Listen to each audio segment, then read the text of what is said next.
ಕರುನಾಡಿಗೆ ನಮಸ್ಕಾರ. ನಾನು ನಿಮ್ಮ ಧನಯ್ಯ ಸರ್, ಊರು ತೋಳನೂರು, ತಾಲೂಕು ಅಕ್ಕಲ್ಕೋಟ್, ಜಿಲ್ಲೆ ಸೊಲ್ಲಾಪುರ, ಮಹಾರಾಷ್ಟ್ರ. ಮೊದಲನೇ ಪತ್ರಿಕೆ ಕೆಸೆಟ್ 2026, ಮೊದಲನೇ ಪತ್ರಿಕೆ ಮೊದಲನೇ ಪತ್ರಿಕೆ 4ನೇ ಚಾಪ್ಟರ್ ಕಮ್ಯುನಿಕೇಶನ್, ನನ್ನ ಫೇವ್ರೆಟ್ ಯೂನಿಟ್ ಇದು.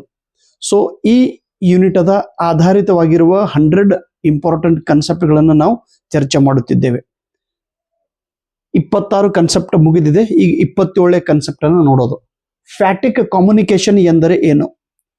ಸಂವಹನ ಪ್ರಾರಂಭ ಮಾಡುವಕ್ಕಿಂತ ಮುಂಚೆ ನಾವು ಶುಭಾಶಯಗಳನ್ನು ಹೇಳುತ್ತೇವೆ. ಆ ಶುಭಾಶಯ ಹೇಳುವುದಕ್ಕೆ ಫ್ಯಾಟಿಕ್ ಕಮ್ಯುನಿಕೇಶನ್ ಎಂದು ಕರೆಯುತ್ತಾರೆ. ನೋಡ್ರಿ, ಯಾರ ಭೇಟಿ ಆದ ತಕ್ಷಣ ನಾವು ಒಮ್ಮೆ ವಿಷಯ ಮಾತಾಡಿದೇವೇನ್ರಿ? ಇಲ್ರಿ. ನಮಸ್ಕಾರ ರೀ ಮಮ್ಮ, ಆರಾಮಿದ್ರೇನ್ರಿ, ಮತ್ತು ಹಿಂಗ್ರಿ ಹಿಂಗಾಗೈತ್ರಿ ವಿಷಯ ನಾವು ಏನು ಬಂದ ತಕ್ಷಣಂಗೆ ವಿಷಯ ಮಾತಾಡ್ತೇನ್ರಿ. ಅಥವಾ ಹೆಡ್ ಮಾಸ್ಟರ್ ಭೇಟಿ ಆದ್ರೆ ಗುಡ್ ಮಾರ್ನಿಂಗ್ ಸರ್. ಕ್ಲಾಸ್ ರೂಮ್ಗೆ ಹೋಗಿದ ತಕ್ಷಣ ವಿದ್ಯಾರ್ಥಿಗಳು ಶಿಕ್ಷಕರಿಗೆ ಗುಡ್ ಮಾರ್ನಿಂಗ್ ಟೀಚರ್ ಅಂತ, ಶಿಕ್ಷಕರು ಓ ವೆರಿ ಗುಡ್ ಮಾರ್ನಿಂಗ್ ಚಿಲ್ಡ್ರನ್ಸ್. ನಾಯಿ ಕುನ್ನಿಗಳ್ಯಾ ನಾ ಕುನ್ನಿಗಳು ಅಂತೇಳಿ ಕರಿತೀನಿ. ಏ ಕುನ್ನಿಗಳ ತೆಳಗ್ ಕೂಡ್ರಿ. ಈಗ ನೋಡ್ರಿ, ನಿಮ್ಗೆ ಕರುನಾಡಿಗೆ ನಮಸ್ಕಾರ. ಮಾತಾಡೋಕ್ಕಿಂತ ಮುಂಚೆ ಕರುನಾಡಿಗೆ ನಮಸ್ಕಾರ ಅನ್ನುವ ಏನು ಸ್ಟೈಲ್ ಇದೆಯೋ ಅದಕ್ಕೆ ಫ್ಯಾಟಿಕ್ ಕಮ್ಯುನಿಕೇಶನ್ ಎಂದು ಕರೆಯುತ್ತಾರೆ. ಡಾಕ್ಟರ್ ರಾಜ್ಕುಮಾರ್ ಸರ್ ಅಂತೂ ಎಲ್ಲ ಅಭಿಮಾನಿಗಳೇ ದೇವರು. ಮಾತನಾಡೋಕ್ಕಿಂತ ಮುಂಚೆ ಸಂಬೋಧನೆಯನ್ನು ಹೇಳುತ್ತಿದ್ದರೆ ಆ ಸಂಬೋಧನೆಗೆ ನಾವು ಫ್ಯಾಟಿಕ್ ಕಮ್ಯುನಿಕೇಶನ್ ಎಂದು ಕರೆಯುತ್ತೇವೆ. ಇನ್ನು ಆರ್ಟಿಫ್ಯಾಕ್ಟ್ ಎಂದರೆ ಏನು? ಸಂವಹನದಲ್ಲಿ ಆರ್ಟಿಫ್ಯಾಕ್ಟ್ ಎಂದರೆ object images with cultural context. ಕೆಲವೊಂದು ವಸ್ತುಗಳು ಅಥವಾ ಘಟಕಗಳು ಅಥವಾ ಸಾಂಸ್ಕೃತಿಕಕ್ಕೆ ಅಥವಾ ಇತಿಹಾಸಕ್ಕೆ ಸಂಬಂಧಪಟ್ಟಂತ ವಸ್ತು, ಘಟಕ, ಇವುಗಳಿಗೆ ಆರ್ಟಿಫ್ಯಾಕ್ಟ್ ಎಂದು ಕರೆಯುತ್ತಾರೆ. ಈಗ ನೋಡ್ರಿ, ಇಲ್ಲೇ ನಮ್ಮ ಸೊಲ್ಲಾಪುರ ಜಿಲ್ಲೆ ಅಕ್ಕಲ್ಕೋಟದೊಳಗೆ ಇಲ್ಲೇ ಸಮೀಪ ಒಂದು ಊರ್ ಐತಿ, ಒಳಸಂಗ್ ಅಂತೇಳಿ ಊರ. ಆ ಒಳಸಂಗದೊಳಗೆ ಒಂದು ಬಾವಿ ಇದೆ. ಬಾವಿ ವೆಲ್ ಅಂತೇಳಿ ಕರಿತೇವೆ. ಬಾವಿದೊಳಗೆ ನೀರದವು ಬಾವಿ. ಆ ಬಾವಿಗೆ ಡಾಕ್ಟರ್ ಬಾಬಾ ಸಾಹೇಬ್ ಅಂಬೇಡ್ಕರ್ ಬಂದು ಆ ಬಾವಿದೊಳಗಿಂದ ನೀರನ್ನ ಹರಿಜನ ಜನರಿಗೆ, ದಯವಿಟ್ಟು ನನ್ನ ಮಾತಿನ ಅರ್ಥ ತಪ್ಪು ತಿಳ್ಕೊಬಾರ್ದು, ಅವಾಗ ಅಸ್ಪೃಶ್ಯತೆ ಒಂದು ನಮ್ಮ ದೇಶದೊಳಗಿತ್ತು, ಈಗನೂ ಅದರಿ, ಅವಾಗನೂ ಇತ್ತು. ಈ ಬಾವಿ ನೀರು ಈ ಊರಲ್ಲಿರುವ ಎಲ್ಲಾ ಜನರಿಗೆ ಮುಕ್ತವಾಗಿರ್ಬೇಕಂತ ತಿಳ್ಕೊಂಡು ಅವ್ರು ಬಂದು ಅಲ್ಲಿ ಒಂದು ಏನ್ ಮಾಡಿದ್ರು, ಹೋರಾಟ ಮಾಡಿದ್ರು.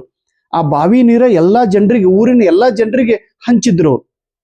ಹಿಂದುಳಿದ ಜನರಿಗೆ, ಹರಿಜನರಿಗೆ, ಮೇಲ್ಪಟ್ಟ ಜನರಿಗೆ, ಅದೇನ್ ನಾವು ಕರಿತಿದ್ರು, ಸಮಾಜದ ಎಲ್ಲಾ ವಿಭಾಗ ಜನರಿಗೆ ನೀರು ಕೊಡ್ಬೇಕಂತೇಳಿ ಅವರು ಒಂದು ಚಳವಳಿ ಮಾಡಿದ್ರು.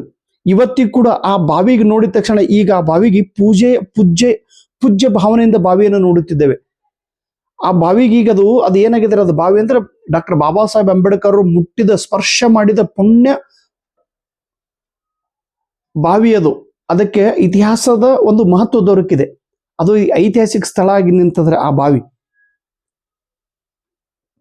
ಅಂಬೇಡ್ಕರ್ ಅವರು ಯೂಸ್ ಮಾಡುತ್ತಿರುವ ಚಸ್ಮಾ ಆಗಲಿ, ಅಂಬೇಡ್ಕರ್ ಸರ್ ಅವರು ಯೂಸ್ ಮಾಡುತ್ತಿರುವ ಬುಕ್ಗಳಾಗಲಿ, ಲಂಡನ್ ಒಳಗೆ ಅವ್ರು ಯಾವ ರೂಮ್ದೊಳಗೆ ಇರ್ತಿದ್ರು ಅಭ್ಯಾಸ ಮಾಡೋ ಸಲುವಾಗಿ ಆ ರೂಮಿಗೆ ಮ್ಯೂಸಿಯಂ ಆಗೈತ್ರಿ, ಆರ್ಟಿಫ್ಯಾಕ್ಟ್ ಆಗೈತಿ. ಅಥವಾ ವೀರ ಸಾವರ್ಕರ್ ಸರ್ ಅವರು ಎಲ್ಲಿ ಅಂಡಮಾನ್ ನಿಕೋಬಾರದೊಳಗೆ ಅಲ್ಲಿ ಒಂದು ಜೈಲ್ ಐತಿ, ಆ ಜೈಲದೊಳಗೆ ಅಲ್ಲೇ ಹಾಕಿದ್ರು ಬ್ರಿಟಿಷರ್ ಅವರಿಗೆ. ಇವತ್ತು ಆ ಜೈಲಿನ ಖೋಲೆಗೆ ಆರ್ಟಿಫ್ಯಾಕ್ಟ್ ಅಂತ ಕರಿತೀವಿ ನಾವು. ಆಬ್ಜೆಕ್ಟ್ ಅಥವಾ ಇಮೇಜಸ್ ವಿತ್ ಕಲ್ಚರಲ್ ಕಂಟೆಕ್ಸ್ಟ್, ಇದಕ್ಕೆ ಆರ್ಟಿಫ್ಯಾಕ್ಟ್ ಎಂದು ಕರೆಯುತ್ತೇವೆ. ಈಗ ಮಹಾತ್ಮ ಗಾಂಧೀಜಿ ಅವರು ದೋತೋರಾಗ್ಲಿ, ಅವ್ರ ಬಡಿಗೆ ಆಗ್ಲಿ, ಬಡಿಗೆಗೂ ಕಿಮ್ಮತ್ತದ್ರಿ. ಚಲೋ, ಇನ್ನು ಕಿನೆಸಿಕ್ಸ್ ಅಂದ್ರೆ ಬಾಡಿ ಮೂವ್ಮೆಂಟ್, ಫೇಸಿಯಲ್ ಎಕ್ಸ್ಪ್ರೆಷನ್, ಕಣ್ಣಿನ ಹಾವಭಾವಗಳು, ಇದಕ್ಕೆ ನಾವು ಏನು ಕರಿತೀವಿ, ಕಿನೆಸಿಕ್ಸ್ ಎಂದು ಕರೆಯುತ್ತೇವೆ. ಇನ್ನು ಬುದ್ಧಿಸ್ಟ್ ಅಂಡರ್ಸ್ಟ್ಯಾಂಡ್ ಕಮ್ಯುನಿಕೇಶನ್, ಬುದ್ಧಿಸ್ಟ್ ಅಂತ ಹೇಳಿ ಕರೆಯೋದು. Buddhist double D. ಬುದ್ಧಿಸ್ಟ್ ಅಂದ್ರೆ ಗೌತಮ ಬುದ್ಧರು Buddhist understand communication as a social and moral act. Buddha ಇವರು ಸಂವಹನ ಸಾಮಾಜಿಕ ಮತ್ತು ನೈತಿಕ ಮೌಲ್ಯಗಳಿಂದ ಕೂಡಿರಬೇಕು ಎಂದು ಹೇಳಿದ್ದಾರೆ. ಬುದ್ಧಿಸ್ಟ್ ಅಂದ್ರೆ ಬುದ್ಧನ ಅನುಯಾಯಿಗಳು ಸಂವಹನವನ್ನು ನೈತಿಕ ಮೂಲ್ಯದಿಂದ ಕೂಡಿರಬೇಕು ಮತ್ತು ಸಾಮಾಜಿಕ ಪ್ರಕ್ರಿಯೆ ಆಗಿರಬೇಕು ಅಂತೇಳಿ ಹೇಳಿದವರು. The Greek rhetorical communication focused emphasised on the elements of logos, ethos and ಪಾಥೋಸ್.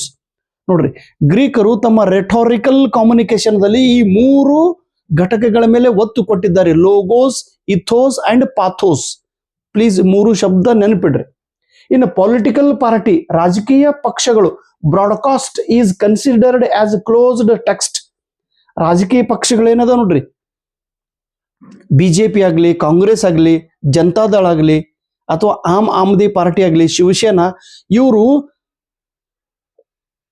ತಮ್ಮ ರಾಜಕೀಯ ವಿಷಯಗಳನ್ನ ಜನರಿಗೆ ಬ್ರಾಡ್ಕಾಸ್ಟ್ ಮಾಡುತ್ತಾರೆ, ಜನರಿಗೆ ಹೇಳುತ್ತಾರೆ.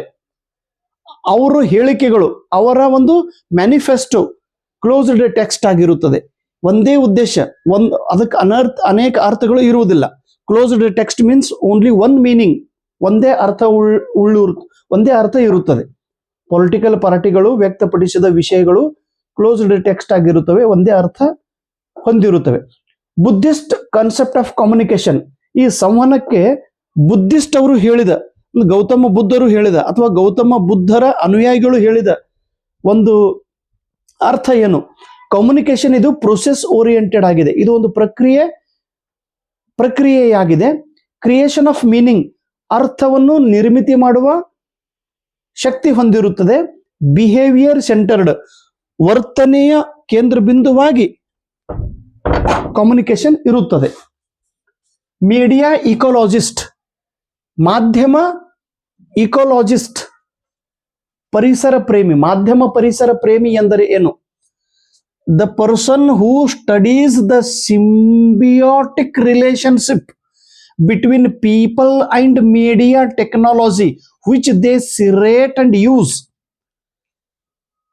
ಮೀಡಿಯಾ ಇಕೋಲಾಜಿಸ್ಟ್ ಎಂದರೆ, ಮಾಧ್ಯಮ ಪರಿಸರ ವಿಜ್ಞಾನಿ ಎಂದರೆ ಯಾವ ವ್ಯಕ್ತಿಯು ಮೀಡಿಯಾದ ಭಾಗಗಳನ್ನು, ಮೀಡಿಯಾ ಅಂತ ಸಮೂಹ ಮಾಧ್ಯಮಗಳನ್ನು ಉಪಯೋಗಿಸುತ್ತಾನೋ, ಅತಿ ಹೆಚ್ಚಾಗಿ ಉಪಯೋಗಿಸುತ್ತಾನೋ, ಅತಿ ಹೆಚ್ಚಾಗಿ ಬಳಕೆ ಮಾಡುತ್ತಾನೋ, ಅತಿ ಹೆಚ್ಚಾಗಿ ಅವುಗಳನ್ನು ಸೃಷ್ಟಿಸಿದ್ದಾನೋ, ನಿರ್ಮಿತಿ ಮಾಡಿದ್ದಾನೋ, ವ್ಯಕ್ತಿ ಮತ್ತು ಕಮ್ಯುನಿಕೇಶನ್ ಪಾರ್ಟ್ಗಳನ್ನ ನಿರ್ಮಿತಿ ಮಾಡಿದಂತ, ಸೃಷ್ಟಿ ಮಾಡಿದಂತ ವ್ಯಕ್ತಿ ಅಥವಾ ಆ ಕಮ್ಯುನಿಕೇಶನ್ ಟೆಕ್ನಾಲಜಿಯನ್ನು ಉಪಯೋಗ ಮಾಡುವಂತ ವ್ಯಕ್ತಿ, ಇವರ ಬಗ್ಗೆ ಅಭ್ಯಾಸ ಮಾಡುವ ವ್ಯಕ್ತಿಗೆ ಮೀಡಿಯಾ ಇಕೋಲಾಜಿಸ್ಟ್ ಎಂದು ಕರೆಯುತ್ತಾರೆ. ಮೀಡಿಯಾ ಇಕೋಲಾಜಿಸ್ಟ್ ಅಂತ ಕೆಲಸ ಏನ್ರಿ? ಅವರು ಸ್ಟಡಿ ಮಾಡ್ತಾರೆ ಯಾರ ಬಗ್ಗೆ? ಒಬ್ಬ ವ್ಯಕ್ತಿ ಮತ್ತು ಅವನು ಯಾವ ಘಟಕವನ್ನು ಯೂಸ್ ಮಾಡುತ್ತಿದ್ದಾನೆ. ಈಗ ರವಿ ಬೆಳಗೆರೆ ಸರ್ ಅವರು ನ್ಯೂಸ್ ಪೇಪರ್ ಮೂಲಕ ಸಮಾಜದ ಮೇಲೆ ಪ್ರಭಾವ ಬೀರಿದರು. ನ್ಯೂಸ್ ಪೇಪರ್ ಇದು ಮೀಡಿಯಾದ ಘಟಕ. ರವಿ ಬೆಳಗೆರೆ ಸರ್ ಇವರು ಅದನ್ನು ಯೂಸ್ ಮಾಡ್ತಿದ್ರು, ನ್ಯೂಸ್ ಪೇಪರ್. ಇಲ್ಲಿ ಒಬ್ಬ ವ್ಯಕ್ತಿ ಸ್ಟಡಿ ಮಾಡೋದು ಯಾರ ಬಗ್ಗೆ? ವ್ಯಕ್ತಿ ಮತ್ತು ಆತನು ಉಪಯೋಗ ಮಾಡುವ ಸಮೂಹ ಮಾಧ್ಯಮಗಳು, ಅಥವಾ ವ್ಯಕ್ತಿ ಮತ್ತು ಆತನು ಸೃಷ್ಟಿಸಿದ ಘಟಕವು, ಅಥವಾ ವ್ಯಕ್ತಿಯು ಆತನು ಅತಿಯಾಗಿ ಬಳಕೆ ಮಾಡುತ್ತಿರುವ ಟೆಕ್ನಾಲಜಿಗಳ ಬಗ್ಗೆ ಅಭ್ಯಾಸ ಮಾಡುವ ವ್ಯಕ್ತಿಗೆ ಮೀಡಿಯಾ ಇಕೋಲಾಜಿಸ್ಟ್. ಇವನು ಸ್ಟಡಿ ಮಾಡ್ತಾನ್ರಿ ಇನ್ನೊಬ್ರ ಬಗ್ಗೆ. ತಿಳಿಲಿಕತ್ತದ್ರಿ? Amitabh Bachchan sir cinema, doctor Rajkumar sir cinema,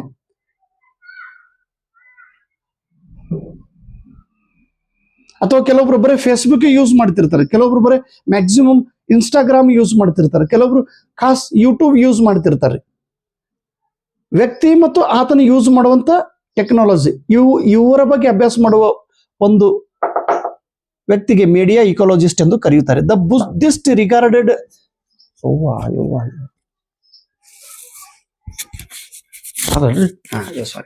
tension ಆಯ್ತ್ರಪ್ಪ. Buddhist regarded the language as a effective instrument of communication. ಬೌದ್ಧರು ಭಾಷೆಯನ್ನ ಇಫೆಕ್ಟಿವ್ ಇನ್ಸ್ಟ್ರೂಮೆಂಟ್ ಆಫ್ ಕಮ್ಯುನಿಕೇಶನ್, ಸಂವಹನದ ಪರಿಣಾಮಕಾರಕ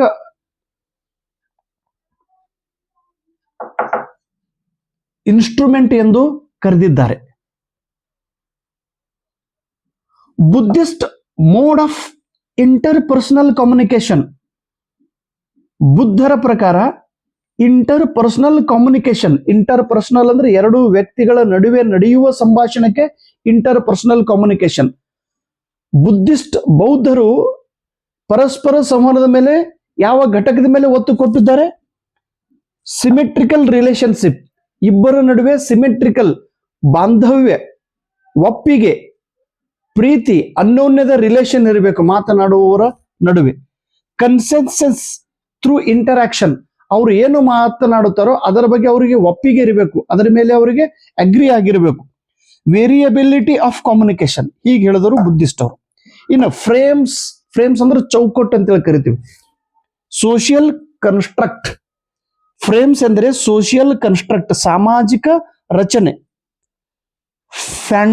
ಫ್ಯಾಂಡಮ್ ಎಂದರೆ ಆರ್ಗನೈಸ್ಡ್ ಸಬ್ ಕಲ್ಚರ್. ಆರ್ಗನೈಸ್ಡ್ ಅಂದ್ರೆ ಒಂದು ಸಂಘಟನೆ, ಸಬ್ ಕಲ್ಚರ್ ಅಂದ್ರೆ ಸಂಸ್ಕೃತಿ, ಒಂದು ಸಣ್ಣ ಸಂಸ್ಕೃತಿಯ ಒಂದು ಟೀಮ್ ಇದು. ಸಬ್ ಕಲ್ಚರ್ ಟೀಮ್, ಸಬ್ ಕಲ್ಚರ್ ಆರ್ಗನೈಸೇಷನ್, ಫ್ಯಾಂಡಮ್. ಈಗ ನೋಡ್ರಿ ಏನಂತೀವಿ ನಾವು? ಡಾಕ್ಟರ್ ವಿಷ್ಣುವರ್ಧನ್ ಸರ್ ಅವರ ಅಭಿಮಾನಿ ಬಳಗ, ಪುನೀತ್ ರಾಜ್ಕುಮಾರ್ ಸರ್ ಅವರ ಅಭಿಮಾನಿ ಬಳಗ, ಮಂಡದ ಗಂಡು ಅಂಬರೀಷ್ ಅವರ ಅಭಿಮಾನಿಗಳ ಒಂದು ಗುಂಪು, ಶಂಕರ್ನಾಗ್ ಸರ್ ಅವರು, ಅಟೋ ರಾಜಾ ಅವರ ಅಭಿಮಾನಿಗಳ ಒಂದು ಗುಂಪು, ದರ್ಶನ್ ಸರ್ ಅವರ ಅಭಿಮಾನಿಗಳ ಒಂದು ಗುಂಪು, ಉಪೇಂದ್ರ ಸರ್ ಅವರ ಉಪೇಂದ್ರ ಸರ್ ಅಭಿಮಾನಿ ದಿನ್ರಿ ನಾನು, ಹುಚ್ಚೇಶ್ವರ ಅಭಿಮಾನಿ ಬಳಗ ಅವ್ರಂಗೆ. ಫ್ಯಾಂಡಮ್ ಎಂದರೆ ಅಭಿಮಾನಿ ಬಳಗ. ಈಗ ನೋಡ್ರಿ ನಂದು ನೀವು ಅಭಿಮಾನಿ ಆಗಿರೇನಿಲ್ರಿ? ಡಿಜಿಕೆ ಸರ್ ಫ್ಯಾನ್, ಡಿಜಿಕೆ ಸರ್ ನಾವು ನಿಮ್ ಫ್ಯಾನ್ ಇದ್ದೇವ್ರಿ ಅಂದ್ರ ಒಬ್ರು. ಯಪ್ಪ ಡಿಜಿಕೆ ಸರ್ ನಾವು ನಿಮ್ಮ ಅಭಿಮಾನಿ ಇದ್ದೀವಿ ಸಾರ್, ಏನ್ ಪಾಠ ಹೇಳ್ತಿರು ಸಾರ್, ಹಿಂಗ್ ಜಾಡ್ಸಿ ಒದೀತಿರಿ ನೋಡ್ರಿ ಪಾಠ ಹೇಳಕ್. ಅಂದ್ರೆ ಅಷ್ಟು ರೋಷ್ ಇರ್ತಾರೆ ನಿಮ್ ಪಾಠಿನೊಳಗೆ. ಏನಾಗಸ್ತ್ರಿ ಸರ್? ಅಭಿಮಾನಿ ಬಳಗ ಸರ್, ನಿಮ್ ಮಾತನಾಡುವ ಸ್ಟೈಲ್ ನಮ್ಗೆ ಇಷ್ಟ ಆಗಿದೆ. ಒಬ್ಬರ ನಾವು ಅಭಿಮಾನ ಆಗಿರ್ತೀವ್ರಿ. ಈಗ ವಿರಾಟ್ ಕೊಹ್ಲಿ ಸರ್ ಅವರು ಅಭಿಮಾನಿ ಬಳಗ, ರೋಹಿತ್ ಶರ್ಮಾ ಅವರು ಅಭಿಮಾನಿ ಬಳಗ. ಫ್ಯಾಂಡಮ್ ಎಂದರೆ ಅಭಿಮಾನಿ ಬಳಗ ಅಥವಾ ಒಂದು ಸಂಘಟನೆ, ಆ ಸಂಘಟನೆದವರು ಆ ವ್ಯಕ್ತಿಗೆ ಅಥವಾ ಆ ವಸ್ತುವಿಗೆ ಫಾಲೋ ಮಾಡುತ್ತಿರುತ್ತಾರೆ. ಓರ್ಯಾಲಿಟಿ ಅಂದ್ರೆ ಮೌಖಿಕ ಎಕ್ಸ್ಪ್ರೆಷನ್, ವರ್ಬಲ್ ಎಕ್ಸ್ಪ್ರೆಷನ್, ಮೌಖಿಕವಾಗಿ ವ್ಯಕ್ತಪಡಿಸುವುದು. A cartoon is of low definition. Cartoon ಚಿತ್ರಗಳು ಇರ್ತಾವಲ್ರಿ, ಕಾರ್ಟೂನ್ ಟಿವಿ ಒಳಗ ಕಾರ್ಟೂನ್ ಬರ್ತಿರ್ತಾವಲ್ರಿ, ಕಾರ್ಟೂನ್ಗಳು ಲೋ ಡೆಫಿನೇಷನ್ ಆಗಿವೆ. ಲೋ ಡೆಫಿನೇಷನ್ ಅಸ್ಪಷ್ಟತೆಯಿಂದ ಕೂಡಿರುತ್ತವೆ, ಅತಿ ಹೆಚ್ಚು ಸ್ಪಷ್ಟವಾದ ಮಾಹಿತಿ ಅದರಿಂದ ಸಿಗುವುದಿಲ್ಲ. Cartoon low definition. ಧನ್ಯವಾದಗಳು.